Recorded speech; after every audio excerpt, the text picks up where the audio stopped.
ang magtatanong po ko yung napakinggan ko sa turo ng Iglesia ni Cristo. Sige po.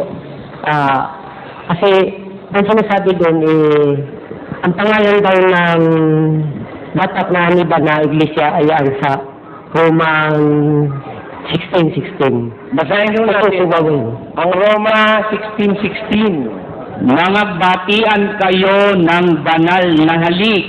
Binabati kayo ng lahat ng mga iglesia ni Cristo. Yun ho ay sinabi ni San Pablo, salute one another with an holy kiss. The churches of Christ salute you.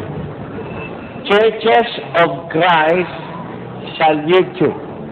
Ang nasa Biblia po, mga iglesia ni Cristo. Churches of Christ. Ay yung kanila naman, iglesia ni Cristo eh. Magkaiba naman, plural yung nasa Biblia, singular naman yung kanila eh. Sa Tagalog ho, mga iglesia ni Cristo, sa English, Churches of Christ. Sa Kastila, Iglesias de Cristo. Eh, iba yung kanila, iglesia ni Cristo, singular. Dito, plural.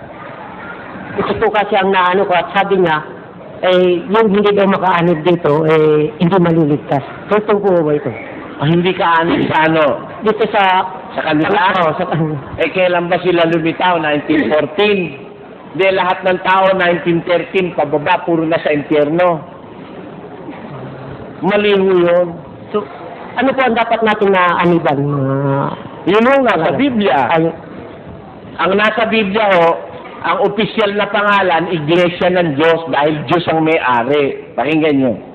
Sa unang Korinto, 1:1. Si Pablo na tinawag na maging apostol ni Jesucristo sa pamamagitan ng kalooban ng Diyos at si Sostenes na ating kapatid sa Iglesia ng Diyos. Asan mo si Pablo? Nasa Iglesia ng Diyos. Yan ang Iglesia, kinalalagay mga apostol. Iglesia ng Diyos. Yun ang nasa Biblia. Yun ang aaniba natin. Maraming salamat po.